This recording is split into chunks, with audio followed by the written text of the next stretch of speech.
지난 3월 발생한 동해안 산불로 많은 송전시설들이 불에 탔고 산불도 더 키웠다는 지적입니다.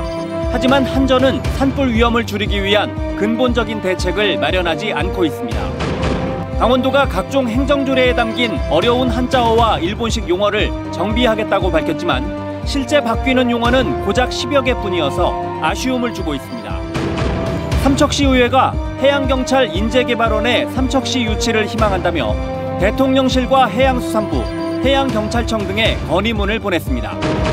훈련 중에 미사일이 터졌던 강릉의 한 공군부대에 더불어민주당 소속 국회 국방위원회 위원들이 찾아와 부대 측에 현장 점검을 요청했지만 무산됐습니다. 안녕하십니까. 뉴스데스크 강원입니다. 지난 3월 발생한 동해안 산불로 경북 울진과 강원도 삼척 송전시설이 불에 탔습니다. 이에 따라 한전은 190억 원가량의 보상금을 마련해야 하는데요. 기후변화로 산불 위험은 계속 커지고 있는데 여전히 근본적인 해결책은 나오지 않고 있습니다. 이하라 기자가 취재했습니다. 능선 전체가 시뻘건 화염에 휩싸이며 송전탑이 활활 타고 있습니다. 지난 3월 4일 경북 울진 산불이 순식간에 한울 원자력 발전까지 접근하자 원전 측은 송전 개통의 안정성을 확보해야만 했습니다. 결국 4일부터 10일까지 344시간 동안 9개의 발전소에서 발전기 출력을 최대 절반까지 줄여야만 했습니다. 일부 송전탑은 아예 불에 타 기능을 상실하면서 정전까지 발생했습니다. 결국 한전은 전기가 끊기거나 충분히 사용하지 못한 민간 발전사에 190억 원가량의 보상금을 지불해야 합니다. 올해에도 벌써 59차례나 산불로 송전선로가 차단돼 전력 공급에 차질을 빚었습니다.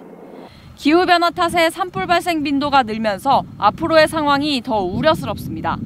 최근 15년 동안 산불은 연평균 450건 발생했는데 시간이 지날수록 발생 건수가 늘어 올해는 벌써 620건에 이르고 있습니다. 문제는 우리나라에서 소나무 숲이 가장 발달한 지역에 송전시설이 또 들어선다는 겁니다. 제 뒤로 보이는 곳이 송전탑 건설 예정지입니다. 소나무가 빽빽한데요. 산불이 발생하면 전기 공급이 중단됐던 울진 삼척 산불 상황이 반복될 수밖에 없습니다. 한전은 자연공원과 연약지반, 산사태 위험지 등의 송전선로를 지을 수 없도록 규정해놨지만 산불 위험지는 여전히 빠져있는 실정입니다. 2000년대 초반만 해도 산사태를 고려하지 않음으로 인해서 인명피해까지 발생했고 인명피해까지는 발생하지 않았지만 이 선제적 대비책으로서 산불 위험도를 평가 항목에 넣어서 현재는 한전 측이 송전시설을 지키는 유일한 방법으로 주변 나무를 베는 것이 전부입니다. 기후변화로 산불이 자주 발생하면서 송전선 주변 사고가 빈번해지고 있습니다. 자칫하면 대규모 정전 사태를 빚을 수 있습니다. 이런 가운데 송전시설 주변 주민들의 반발은 여전히 거셉니다. 한전 측은 주민 주도로 입지를 선정한다고 했지만 주민 측은 자신들의 의사가 아예 무시당한다고 주장하고 있습니다. 한전에서 처음에는 주민들하고 그 환경 평가부터 협의를 해서 하기로 했었는데 실제 그 환경 평가 진행이 되니까 한전에서 일방적으로 저렇게 처리를 합니다. 한전은 부지 선정 조건에 산불까지 넣는 건 현실적으로 어렵다며 대신 산불이 발생할 때 자동으로 연기를 인식해 대응할 수 있는 실시간 감시 시스템을 도입하겠다고 밝혔습니다. MBC 뉴스 이하라입니다. 한글이 탄생한 지 576년이 됐습니다. 강원도가 각종 행정조례에 담긴 어려운 한자어와 일본식 용어를 한꺼번에 정비하겠다고 밝혔는데 실제 바뀌는 용어는 고작 10여 개뿐인 것으로 드러났습니다. 이준호 기자입니다. 강원도가 홈페이지에 올린 한 고시글입니다. 문서 곳곳에 보이는 단어 실증 특례, 새로운 사업을 위한 일부 규제 면제로 바꿔 쓸 수 있습니다. 또 다른 고시에는 도복 같은 어려운 용어도 등장합니다. 굳이 도복이라는 단어 대신 쓰러지다로 바꿔 쓸 수 있습니다. 시민들에게 행정정보를 주는 고시인 만큼 바로 이해하는 단어가 쓰이면 좋지만 각종 조례에 나온 단어를 고스란히 고시에 옮겨 쓰다 보니 이처럼 평소 쓰지 않은 단어들이 등장하고 있습니다. 편한 말을 써가지고 사람들이 쉽게 알아들을 수 있었으면 좋겠습니다. 흔히 접할 수 없는 단어이기 때문에 어렵다고 생각했습니다. 고시에 나온 용어가 어렵다는 지적이 잇따르자 강원도가 시민들의 불편을 줄이겠다며 어려운 행정용어를 올해 말까지 한꺼번에 정비하겠다고 밝혔습니다. 10월에 조례규칙 심의에서 의결을 해서 연말 의회에서 이제 최종 의결이 되면 시행과 공포를 하고요. 강원도가 밝힌 정비 대상 표현은 96개 조례 106건입니다. 그런데 목록을 입수해 살펴봤더니 중복된 단어를 바꾸는 것이 적지 않습니다. 예를 들어 조례에는 가만이라는 단어가 19번 등장하고 강원도는 이를 고려로 바꾸니까 19건을 정비한다고 셈하고 있습니다. 이를 추려서 확인해보니 실제 바뀌는 단어는 고작 15개 뿐입니다. 시민들의 불편을 해소한다라고 하기에는 턱없이 부족해 보입니다. 전문가들은 젊은 층일수록 한자어에 익숙하지 않은 만큼 행정용어 개선 작업에 더욱 속도를 내야 한다고 말합니다. 장기적으로 계획을 세워서 집행을 해야 되고 주도적으로 하는 것이 아니라 국민들에게 어떤 용어가 어려운지를 조사를 하고 그것들을 대상으로 해서 순차적으로 바꿔나가는 노력을 해야 될 것으로 보입니다. 뒤늦게 시작된 행정용어 교체 작업에 포함되지 않은 어려운 단어가 여전히 많아 도민들의 불편은 당분간 이어질 전망입니다. MBC 뉴스 이준호입니다. 삼척시의회가 해양경찰 인재개발원 삼척 유치 건의문을 발송했습니다. 삼척시의회는 대통령실과 해양수산부, 해양경찰청 등에 보낸 건의문을 통해 삼척은 해안과 연접해 있으며 수도권과의 접근성, 타 교육기관 연계 등 모든 면에서 최상의 입지 여건을 갖추고 있다며 해경 인재개발원 유치를 희망했습니다. 시의회는 삼척시가 지방 소멸에 대응하고 국가 균형 발전 등을 위해서는 해경 인재개발원 유치가 반드시 필요하다고 덧붙였습니다. 속초 영랑호 부교 관련 환경영향조사를 강원대 환경연구소에서 맡아 앞으로 1년간 진행하게 됐습니다. 춘천지방법원 강릉지원 제1행정부가 어제 영랑호 생태탐방로 주민소송재판에서 앞으로 1년간 생태계 모니터링을 위한 환경영향조사를 진행하기로 하고 환경단체와 속초시가 합의한 강원대 환경연구소에서 이를 맡기로 했습니다. 재판부는 1년 뒤 환경영향조사에서 영랑호 생태탐방로 조성 이전으로 돌아가지 않을 경우 부교 철거를 포함한 적절한 조처를 하겠다는 내용을 지난 2월 양측에 통보했고 당시 속초시가 불복했지만 이병선 시장 당선 이후 속초시가 이를 수용하기로 하면서 재판부의 조정이 성립됐습니다. 전국적인 걷기 열풍에 원주시가 치악산 둘레길과 구빗길 등 걷기 여행길을 조성해 운영하고 있습니다.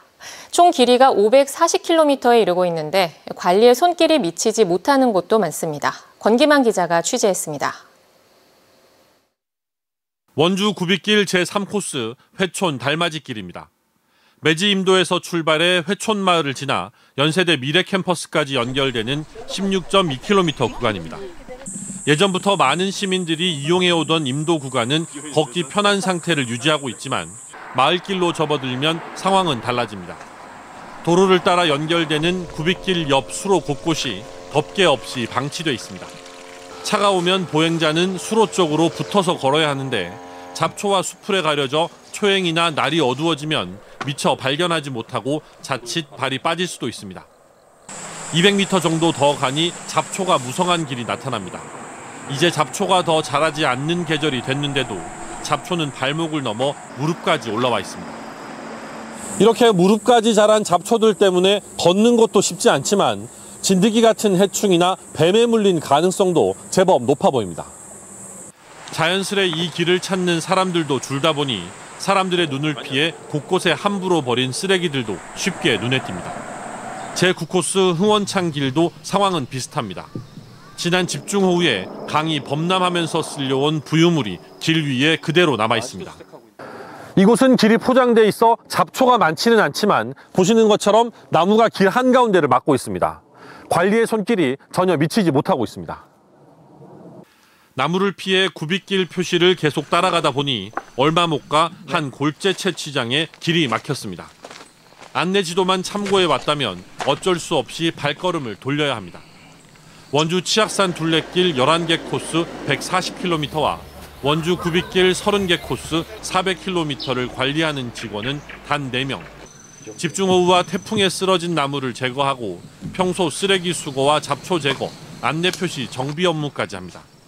2020년부터 관리를 시작했는데 이후 둘레길이 준공되고 구빗길 코스도 늘면서 업무량이 늘어 과부하 상태입니다.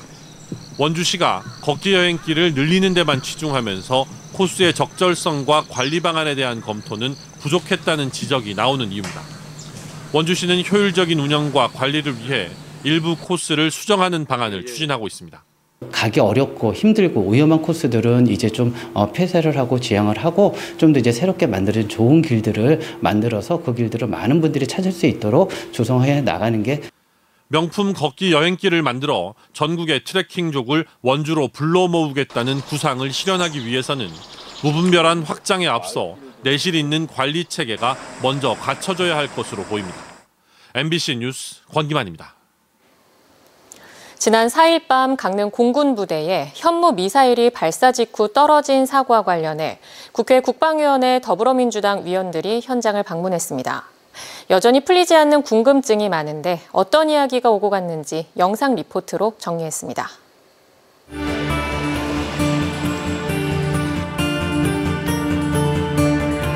저 현장을 빨리 공개를 할 수 있도록 조치를 해주세요. 그거는 지금 이거는 이제 이렇게 하면 안 돼요. 국민들이 다 보고 계신데. 출입을 지금 금지하고 있는 부분들은 본인들 스스로가 은폐하고 있다, 축소하고 있다는 걸 반증하는 그런 상황입니다. 네, 그 떨어진 장소, 파헤쳐진 장소는 전부 다 그대로 보존이 되어 있습니다. 그래서 보존이라고 하면은 잔해까지 다 그대로 놔둔 걸 보존이라고 하지. 그거는 그렇게 할 수가 없습니다. 한 11시간 동안 이 강릉 지역 주민들은 굉장히 공포에 떨었잖아요. 그날도 보시면 알지만은 주민들이 찍은 그 영상이 SNS를 통해서 전국으로 돌아다니고 새벽에 심지어는 우리 국회의원들한테도 문자가 막 와가지고 아는 사람 있냐 확인할 수 있냐 군 당국에 아무리 전화를 해도 전화가 안 된다. 상황 발생 직후 제가 현장에 갔는데 그때는 이미 잔불 몇 가지만 남아 있었던 상황입니다. 폭발하지 않는다라고 하는 그 기술적 매뉴얼에 근거해서 후속 사격들이 이루어졌습니다. 누군가 나서서 위로하고 경위는 어떻게 됐다 알려줘야 할 책임이 있는 게 바로 국가가 아니겠습니까? 현장에 어떤 일이 일어났는지 보러 왔습니다. 그런데도 이걸 막고 있는 겁니다. 국방부 장관과 합참 의장이 막고 있습니다. 뭐가 두려워서 막고 있습니까?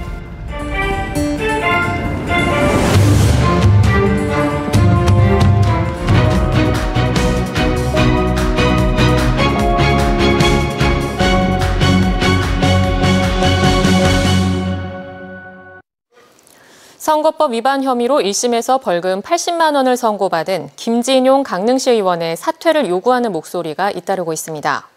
더불어민주당 강릉시 지역위원회는 김진용 의원의 비정규 학력 개재 행위는 법을 준수해야 할 공직자로서 하지 말아야 할 행위며 유권자를 기만한 행위이므로 강릉 시민에게 사과하고 자진 사퇴할 것을 촉구했습니다. 강릉 시민행동도 모범을 보여야 할 시의원이 법을 위반한 사실 자체만으로도 시정 감시와 견제를 할 수 없게 된 거라며 스스로 의원직을 내려놓아야 한다고 주장했습니다. 태백시의회가 올해 의원 해외 출장비를 전액 반납하기로 했습니다. 태백시의회는 코로나19로 인한 지역 경기 침체와 물가 상승 등으로 인한 시민들의 고통을 분담하고자 추가 경정 예산안에서 의원 해외 출장비 3,600만 원을 전액 삭감하기로 하고 시민 행복을 위한 다른 사업에 사용하기로 했습니다. 앞서 지난 8월 태백시의회는 2023년부터 2026년까지 4년 동안 의정비를 동결하기로 한 바 있습니다. 강원도 아파트 매매 수급 지수가 2년 2개월 만에 가장 낮은 지수를 보이며 93.6까지 하락한 것으로 나타났습니다. 한국부동산원에 따르면 10월 첫째 주인 지난 3일 기준 강원도 아파트 매매 수급 지수는 93.6으로 2020년 7월 20일 기준 90.4 이후 2년 2개월 만에 가장 낮았습니다. 또 최근 3년 지수를 살피면 지난해 2월 8일 기준 115.7까지 오른 뒤 등락을 거듭하며 꾸준히 내리다 지난 7월 4일 99.7을 기록하며 100선이 붕괴됐습니다.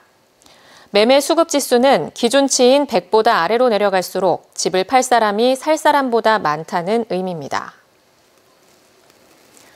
동해시가 일자리 종합 실태조사를 실시해 일자리 대책을 마련합니다.